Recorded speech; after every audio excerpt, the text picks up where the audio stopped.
I'm here at this part of the program as a substitute, and I'm proud of it. My son, Lincoln Brown, was to introduce Bobby Trussell tonight. Lincoln called me Sunday night and said, "Dad, you got to do something for me." I said, "What's that?" He said, "You got to introduce Bobby Trussell Wednesday night at the Entrepreneur Hall of Fame." And he said, "I can't come. I'm closing my deal." And so that's why I'm here. I'm proud to be here. I'm proud of my son. He's out there closing a deal on a company, I might add. He wouldn't want me to say this, but I will. I'm his father. He started a company 3 years ago and selling out to Zynga, company out in San Francisco, a New York Stock Exchange company. That in 3 years does a little over $250 million in sales with a partner that he met and created this new concept and sold out to Zynga. It's coming home to build another entrepreneurial company that here in Lexington called Causley. Very proud of him. When I see young people like Lincoln and young Chris Young over here, our future's in great shape, and I'm really proud of them. In fact, with Lincoln, I feel like they're going to make he and his sister are going to make their parents look like underachievers. So, but Bobby Trussell was a mentor to Lincoln. Lincoln went to Harvard, not to Harvard, but to the next one, the one that Donald Trump went to up in Pennsylvania, Wharton Business School. And he didn't want to do business with me. He thought I was outdated, which when you see what's going on in the world today, we were. Back in my day, you'd have to call 3 people, call 3 other people, try to get an answer to something. And so it's exciting times that we're living in, especially for entrepreneurs. They're the ones that built our country. They're the ones that are going to get us out of whatever hole we're in. And so my hat's off to all of you. I've had a great opportunity, but Bobby Trussell will give you tonight one of the great entrepreneurial stories you've ever heard. He's a very modest man, a great family man. His wife, Martha, grew up playing golf with her dad, 3 great children, very committed. In fact, the first time I met him, I asked him, about his success and how much he had made and all that, and he was going to commit most of it, if not all of it, to the Catholic faith and try to build their brand and build their image. And what a worthwhile commitment, and he's been one of the biggest supporters in this area to the Catholic Church. And our hat's off to him for not only being from Lexington and what he's built, but the headquarters of the company that he helped create and establish. And the story way he did it is a typical entrepreneurial story. You're going to love it. So get ready to entertain yourself, because he's very humble. And the way he tells it, he was when I first met him was the Junior Achievement Hall of Fame for entrepreneurs. And he built quite a company. He was out selling horses or shares in the horse industry, and one thing led to another, and the horse industry was a little bit down, and he'll tell you the full story. I don't want to interfere. But when it got bad, one of the people somewhere had a connection with someone in Sweden and something to do with some mattress or Pella, and one thing led to another, and like entrepreneurs, and he got involved. One thing led to another, and he ended up as chairman of that company.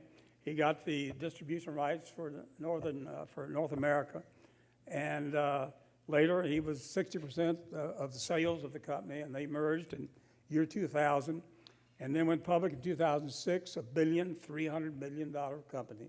And today, we're the proud owner here in Lexington at the headquarters of Tempur-Pedic, a $3 billion company. So let's give our hands of applause to Robert Trussell.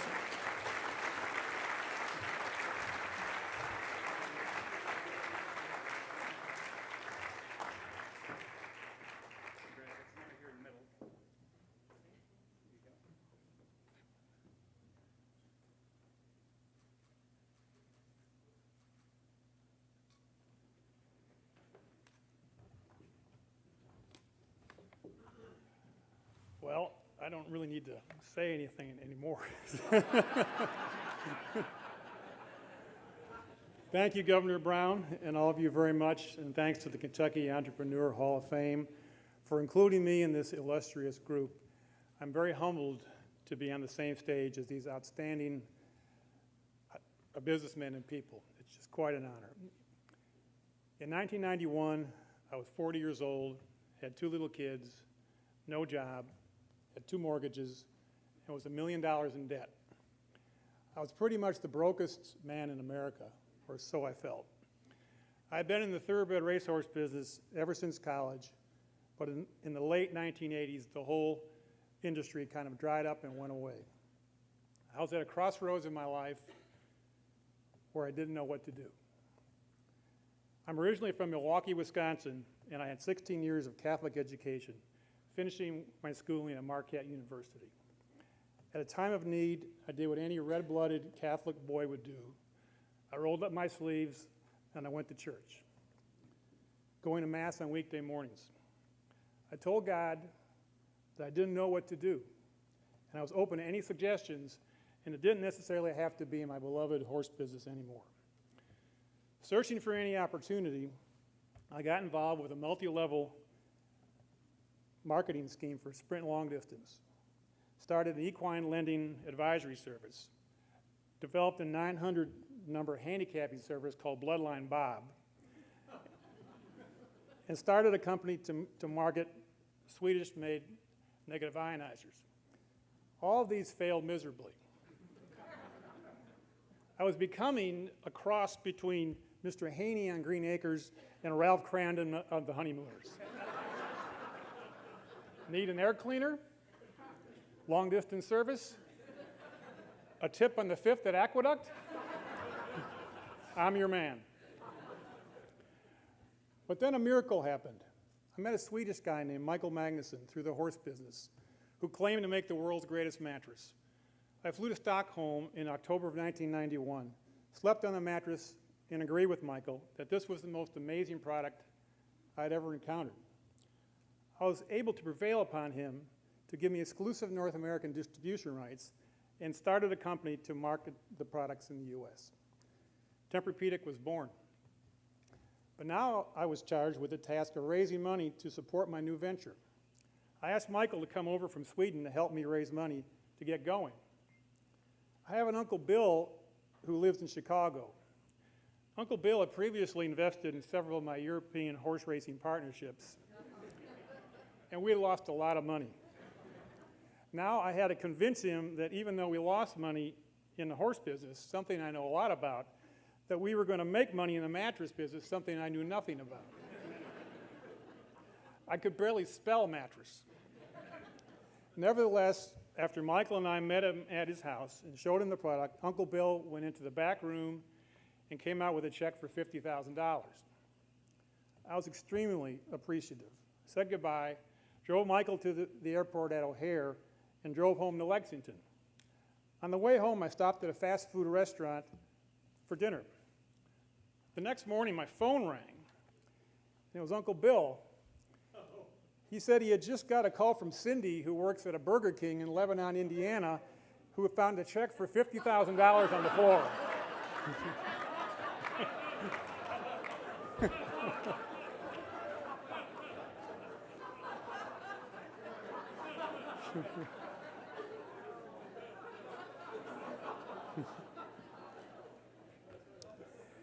It was Saturday morning, and I was asleep, I was dead asleep, and when he called, I was going through my pockets as he's telling me this, and I thought he was just going to say, after the horse racing partnerships and this, that my money's not so safe. Maybe my money's not so safe with you after all.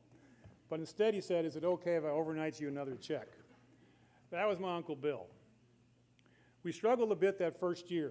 In order to maintain exclusivity, my deal with the Swedes was I had to sell 10,000 mattresses that first year. But in the end, we only sold 70 mattresses. So we missed the goal by 9,930.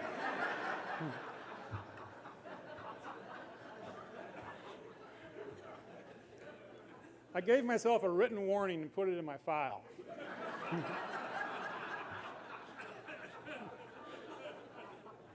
But Michael and I had established a strong working relationship, and when I ran out of money, they agreed to swap inventory for stock in my company.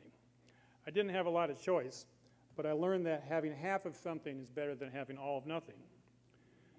So we did $300,000 in sales, mainly pillows, that first year in 1992, and $2.2 million the second year, then $6 million, then 12, then 19.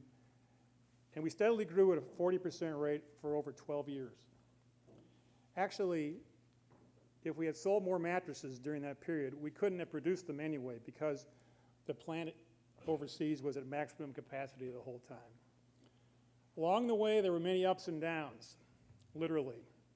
One anecdote I like to share: we began selling electric adjustable beds to go with the mattresses in the late 1990s. We outfitted an entire hotel in New Jersey with these beds. You could move them up or down with a remote control unit. It was great. One night, someone checked into the hotel at about 3 o'clock in the morning. He decided he would read in bed, so he adjusted the bed upright. The only problem was the signal strength on the bed was a little too strong, and it caused everyone else in the hotel to go up along with him at 3 in the morning.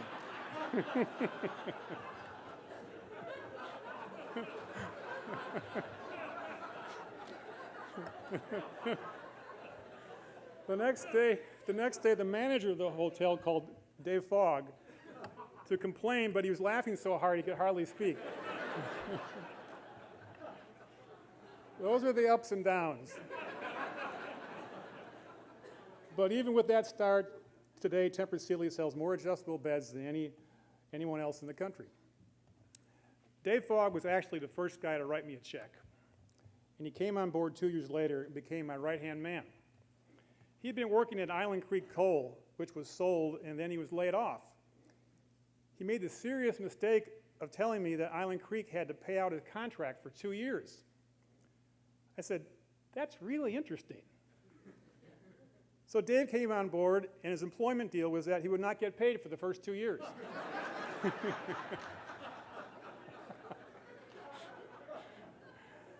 And he had to pay for his stock, too. None of this could have happened without Dave. It was the Bob and Dave show for many years. I was strategy and marketing, and Dave was operations, and he made it all happen.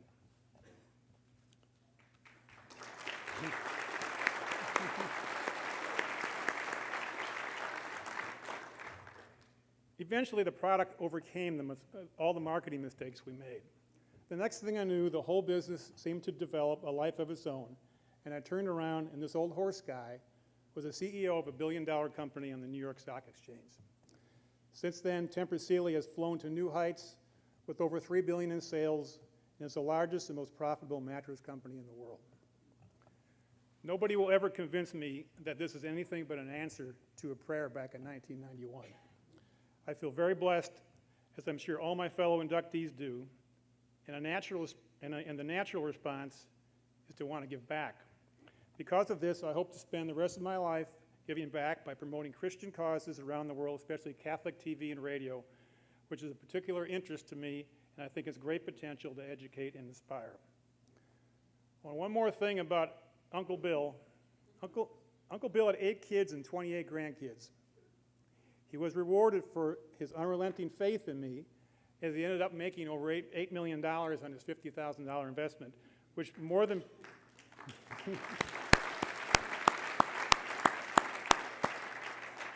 and that more than paid for the college education of all of his 28 grandkids. I want to thank again the Kentucky Entrepreneur Hall of Fame for this honor, plus all the wonderful employees we had at Tempur-Pedic in those years, leading to all the wonderful employees that we have here now. But even more importantly, I want to thank my wonderful wife, Martha, who has been my Hall of Fame.